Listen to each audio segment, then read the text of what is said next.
Welcome to Sounding Board, a production of Seroptimist International of Novato, whose mission it is to improve the lives of women and girls through programs leading to social and economic empowerment, both globally and locally.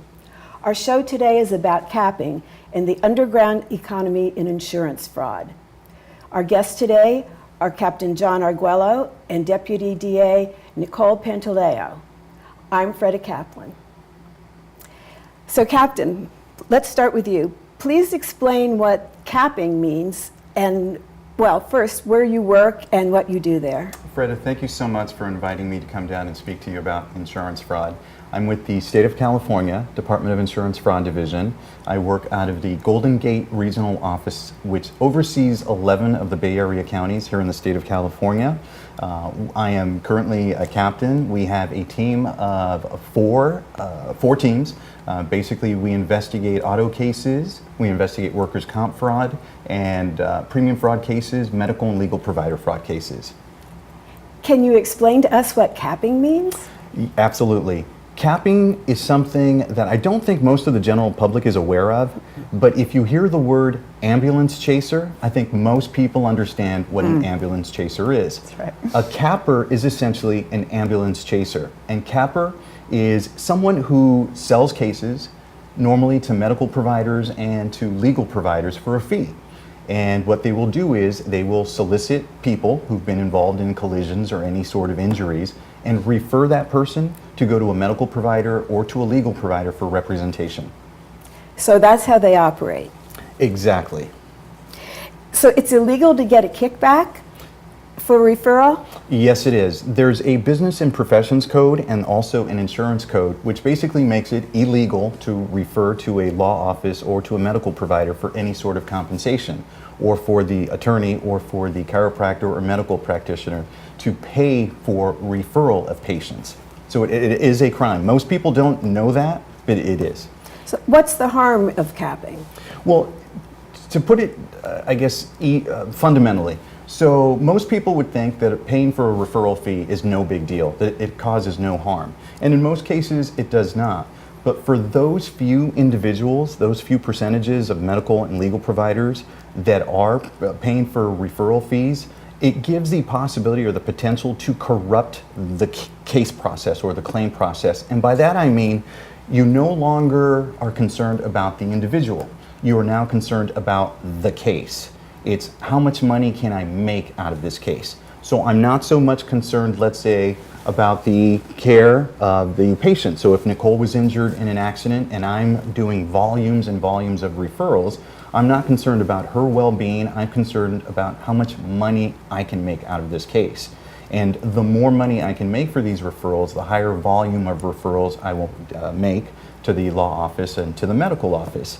And so again, it's almost the idea that you take a perfectly legal process, because there's nothing wrong with legal representation or seeking medical treatment. But once you involve the almighty dollar, and now the concern is how much money you can make out of an insurance claim, that's where there's the possibility for a criminal activity to take place. So this could be dangerous in a medical office. Absolutely, because what we see, once a capper starts to refer to, let's say, a medical office, and again, the idea is to make as much money as you can, the capper is not so much concerned about the individual. What they're concerned about is how much of a buildup you can have. And by that I mean, how many visits can you make to the medical office? The more visits, the more money. And the more visits that you attend, you might be receiving treatments that you do not need. You might receive, let's say, ultrasound treatments or an MRI or adjustments, things that you don't require medically, but because it's going to bolster the value of your claim, the capper is going to insist that you continue to seek out medical treatment. So how can consumers protect themselves? Well, what we see in the industry is if you're involved in a collision, whether it's an auto accident or a slip and fall at a grocery store, and you're contacted at your home or your cell phone number, and someone says, I'm someone representing a marketing company, and I received your information and I'd like to refer you to a medical practitioner, to a law office, that right there should be your first indicator. How did this person get my name? How did they get my contact information?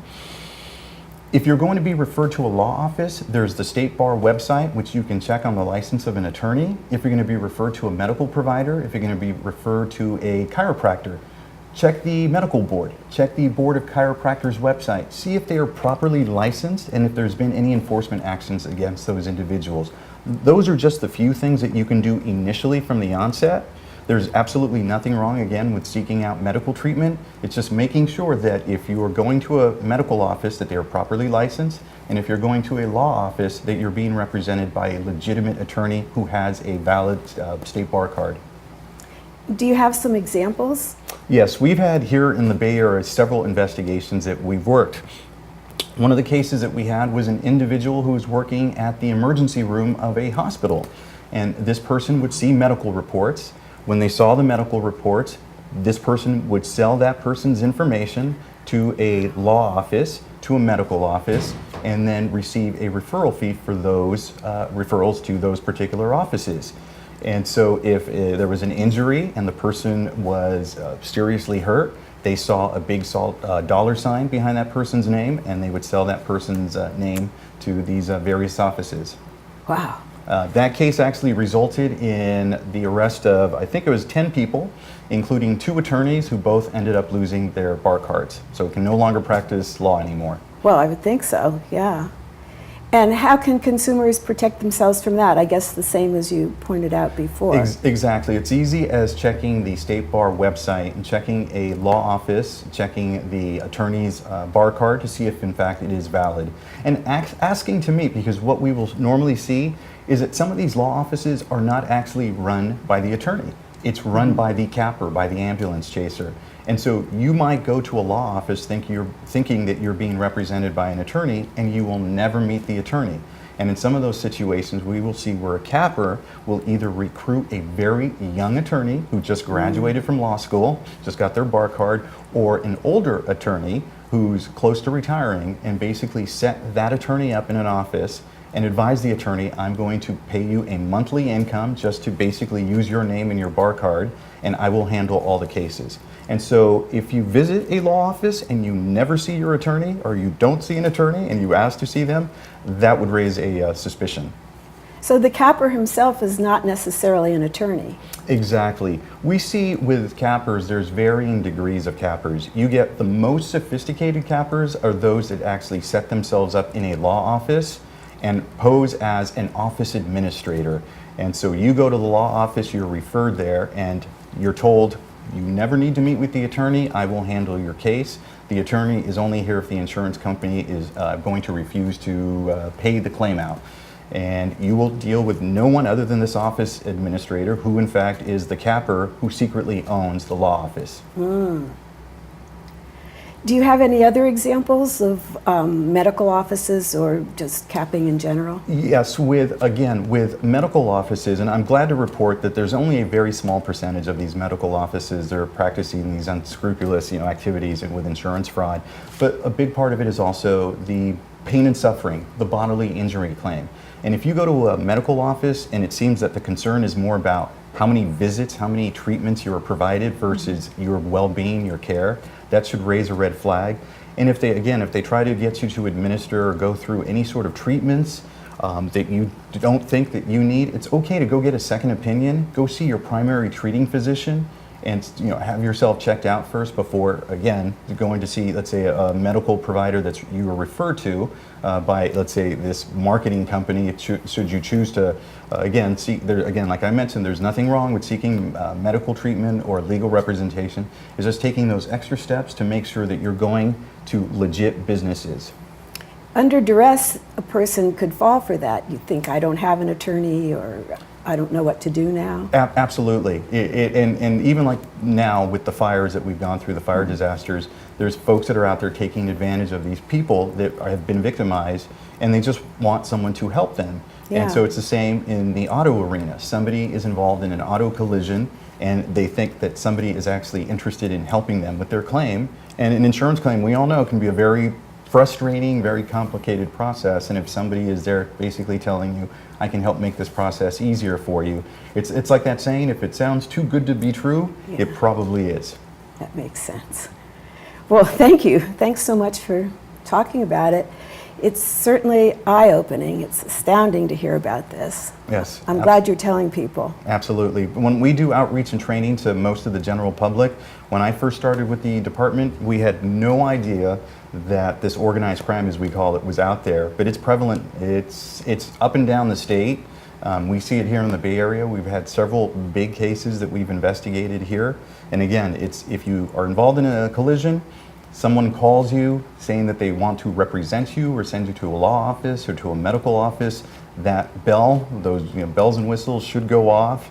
And it's, where did you get my information? How did you get my information? You just don't come about somebody's information, randomly on the World Wide Web. That's good advice. Yeah, we consumers need to know about this for sure. Yeah. And just to add to that, just really quickly, the biggest loser too is the consumer.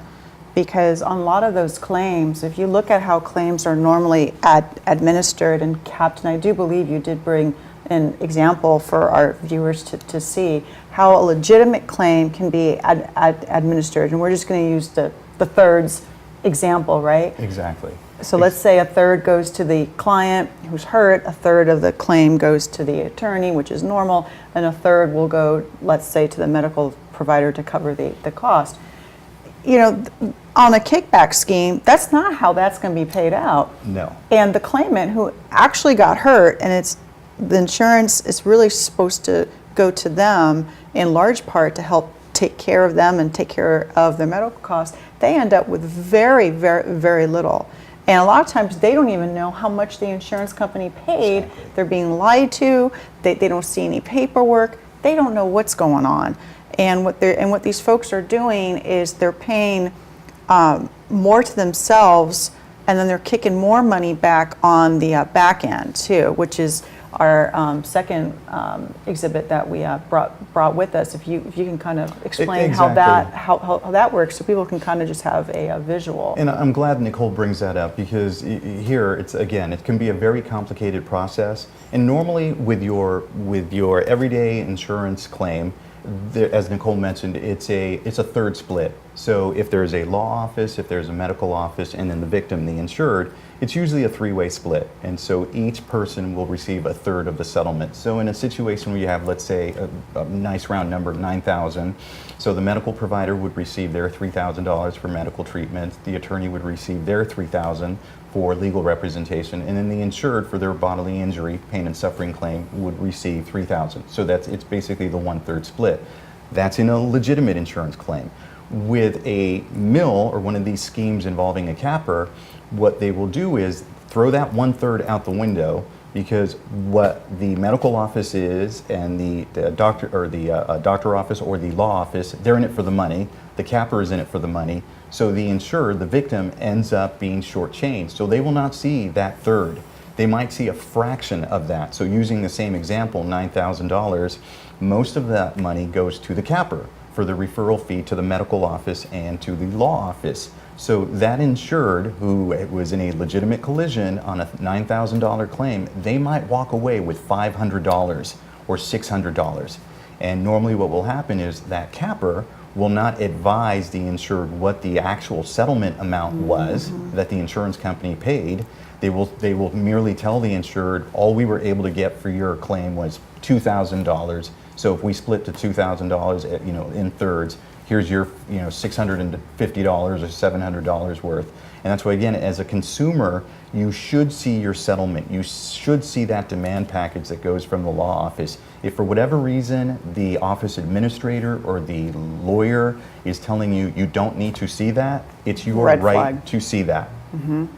So if you think, hopefully you think that something like this has happened and you want to do something about it, then what does the person do? They can contact the district attorney's office, because Nicole works out of the insurance fraud unit that investigates these cases, or you can contact our office, the California Department of Insurance, and we work with Nicole and her office investigating these folks. Right. So even if you suspect it, and it might not be so, you should do that. You should follow up. Absolutely. Again, if it sounds like there's something fishy going on, if for some reason when you're asking questions of your attorney or your medical provider and you're not satisfied when you walk out of that office, and that, again, those red flags are going up, then please contact the district attorney's office or the Department of Insurance. And if you feel that you've been a victim of insurance fraud, you can file a complaint and we will look into it. When I've done outreach and training to the general public and we talk about staged collision scams and I explain some of the schemes, I've had people after the presentation tell me, I think I was a victim of an insurance scam. I was like, is it too late to investigate? And absolutely not. Please give me the information and we will look into it. Right, and our statute of limitations is up to 4 years to when it's brought to law enforcement's attention. So don't ever assume that there's not enough time. We want to know some of these practices are extremely dangerous. There have been cases in the state of California where they have used faulty medical devices for surgeries. There have been cases where they have been running clinical mills where they're billing that they're seeing 40 patients in one day. A doctor cannot see and give quality care to 40 patients in one day. There's prescription fraud as well, where they're over prescribing or they're providing specific prescriptions because they're going to get a kickback on the back end for prescribing certain drugs. There have been cases where there was one case study where a victim was x-rayed over and over again, and unnecessary radiation. These are practices that endanger the health and the safety of patients in the community. It is very serious. These are felonies, and we do take them extremely seriously, and we want the public to just be aware. As the captain said before, the majority of doctors are extremely, safe, and they take that oath very, very seriously. Most attorneys, do what they're supposed to be doing within the practice of law. This is a very, very small minority, but it can be very dangerous. They are capping in poor communities. They are putting out leaflets to say, hey, if you've been injured, get some quick money now. And they got pictures of people holding giant checks, like as if they won the lottery. They are targeting the Latino community with these Spanish leaflets, trying to get people to just sign up. People sign forms, they sign releases, they sign away their rights. They don't even know what they're signing. Okay. So it is serious. It's happening throughout the state of California. There are cases that are being prosecuted that are worth millions of dollars of fraud, and this type of white-collar crime really does hurt people. So we definitely want to know, and we want to help people, and that's why we're here today is to get that word out. Oh, this is good. Yeah. So, what is it that you do at the district attorney's office? I'm a deputy district attorney, and I'm in charge of the insurance fraud unit. Which prosecutes all of the insurance fraud that's in the county of Marin that primarily deals with workers' compensation fraud and automobile insurance fraud. So I do work with our captain here hand in hand with the Department of Insurance, and any suspected fraud that is occurring in Marin County, those cases are investigated with the Department of Insurance and our captain's team. He has a team as well of investigators that work with our inspectors. And then once they have completed their investigation, it's then brought to my attention, and I review the case and decide if we can prove the allegations beyond a reasonable doubt. And if we can, I file the case in criminal court, and I'm the lead prosecutor. And we will then prosecute that case in criminal court and proceed. And it's for our jurisdiction of Marin County. And can you explain to us what is the underground economy? Well, the underground economy is an interesting development that's really become a more pervasive part of our white-collar fraud division. It's really grown. So insurance fraud now is not just about claimant fraud and defrauding insurance companies in the traditional way that we used to see many years ago. And really the underground economy is about an entire economy that's out there that is based upon employers that are not following the rules. Okay, so what are the rules? Well, in the world of insurance, the rules are you need to have workers' compensation insurance for all of your employees. Okay, and everyone has to pay the premium for it. You have to tell them how many employees you have, what their job classification is, and you can't lie about it. And if you do lie about it, then you're committing a felony. It's premium fraud.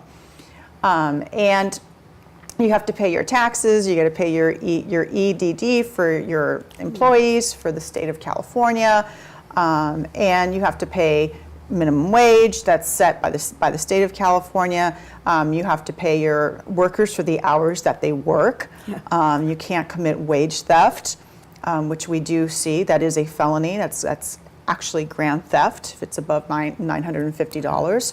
And you have to follow these rules. These are some basic employment rules. If a worker is injured on the job, you have to offer them workers' compensation. You have to allow them to file a claim. There are time limits. You have to offer it within a certain time frame. You have to post the notice that they have a right to seek a claim. You can't dissuade a worker from filing a claim and saying, Bob, don't worry about it. I'll take care of you, wink, wink, and just give you some cash or tell you, I'll take care of you, and then not do anything and let that worker suffer, or threaten them, or threaten their job, or threaten to fire them, or threaten to call ICE. We see that a lot too with our undocumented workers. All of that is illegal. It's a felony. And a lot of the underground economy involves this type of behavior where people are not playing by the rules, and they are maintaining employees without insurance, without properly paying them, without paying the taxes. And it literally is an underground workforce. And we're seeing that in all kinds of industries. And it becomes this underground economy that supports our larger economy. And it's cutting the corners, it's cheating the system, but more than that, it's cheating the consumer, and it's cheating workers. And it's exploiting a large class of people, usually the poor, are the workers that really are suffering the most under this system. And you'll see it in all kinds of industries. I mean, we see it in farming, in ag. We see it in construction. We see it in the hospitality industry. So your cleaning services, and your hotels, and your restaurants, and your buffets, and all of that hospitality services is like a giant wing, right? You'll see it in nail salons. You'll see it in home care facilities, home caretakers for your elders. We had very large cases in Contra Costa County. Had several of these cases where they were importing workers from abroad, and they were not paying their premiums. They were doing tax evasion. There are some cases as well that we've seen in the janitorial services. There's been cases basically across the board in different industries. And then a lot of these practices also at times can be tied into human trafficking, which is extremely serious and can land you in prison for years. I'd like to ask, so if you're working, whether you're documented or not, you're eligible for workman's comp. Yes, and this is really important for people to know. You can file for the Uninsured Employers Benefits Trust Fund if your employer does not have workers' comp insurance and you get hurt on the job. The other thing too is that if you're an undocumented worker, you still have a right to workers' compensation in insurance in the state of California. So people who get threatened, I'm going to call ICE, or you don't have any rights, that's not correct. Yeah, people would presume without even asking, perhaps, that they could be reported. And that fear is used by some unscrupulous employers to literally terrorize their employees. And it's not right, and it's not just, and we do prosecute those cases, as well as the wage theft that is going on from those people as well that work and that have worked those hours, that worked on those sites, that did the job, and then it's, Friday comes and it's supposed to be payday, and guess what? Well, you know what, John, I'm going to give you your the rest of your wages next week. I'm a little short this week, and the next week comes and they still don't get paid. And these people are not being paid what they were promised. They're not being paid their hourly wage. They're not being paid overtime at all. And most of the time, they never get paid what they were supposed to be paid. And as someone who is trying to be responsible, even just as a homeowner, if I hired somebody for a job and I gave you the check and we made a deal and I paid you, a few $1,000s to do a particular job at my house, I would expect that the men and women who are working on my site at my house are being paid. I would be outraged if I found out that these folks were not being paid when I just gave you a check per our contract for what you were supposed to Yes, be paid. you would I mean, I assume. could not imagine having people in my home not being paid when I just paid this guy. Right, Right? right. I mean, that just makes it even worse. So, and it's happening. And Fredo, it's very upsetting to me, not only as a prosecutor, but just as a human being. I mean, I don't like seeing people being exploited at that level. So this is labor trafficking. Labor trafficking is a little bit different. What I was talking about right now was wage theft. I see. So labor trafficking is forcible labor, where you are forcing someone to work, and you are doing that by force, fear, duress, or deprivation of their liberty. So it's human trafficking. So we all know about sex trafficking, but actually labor trafficking, they believe, and I did bring a chart to show you, they do believe that they think that is 3.5 times more prevalent in society than even sex trafficking. It is so incredibly underreported. And a lot of the ways that it gets done, it's done a lot of times with the immigrant population. Passports are taken, people are held against their will, they don't know where they are, they don't know the language, they don't know anybody. There's a bunch of people living in a room, their movements are controlled, their hours are controlled, they are paid very, very little or none at all. They have to work off their visa if that's what they're told. And it can involve violence, it can involve threats, it can involve duress, it involves fear, and they're not free. It literally is modern day slavery is what that is. This is horrifying. I hate to bring it down, but I mean, this is happening. And we do have to be responsible as a community to look out for these things. And if we suspect anything, to please contact your local law authorities. Always feel free to contact your local district attorney's office. If you're in Marin, please do call us. And of course, call the California Department of Insurance. I did bring that contact information. If you're going to move your loved one into a home care facility, contact the California Department of Social Services at cdss.ca.gov. Make sure that they're properly licensed. Go see the facility.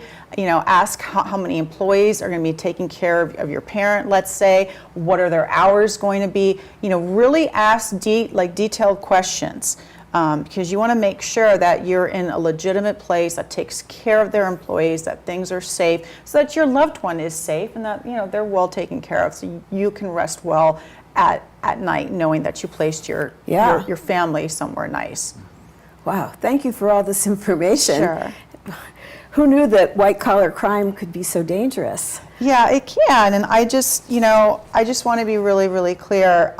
We're here to keep people safe and protected. That's what our career is about, and we don't want to see anyone be exploited and have their health and safety at risk in our community. So I really thank you for giving us the chance to be here today and to do this outreach to the community so that they can know what to look out for and to really be empowered to help stop these really dangerous types of activities, because they are crimes and they do hurt real victims. Yeah. When people hear insurance fraud, I think most people think that it's a victimless crime, but as Nicole has talked about, there really are many victims behind this. It's not some insurance company that's being ripped off. As we always say, there's a human element to it. Thank you for informing us about this. Well, it's time to go, so I would like to, say thank you to thank you very much, Deputy Rita. Take care. DA Nicole Pantaleo and Captain John Arguello. Thanks for being on Sounding Board. You can see archived Sounding Board shows on Seroptimist International of Novato's website, seropnovado.org. Thanks to Novato Community Television for producing this show. And I especially want to thank the viewers for watching.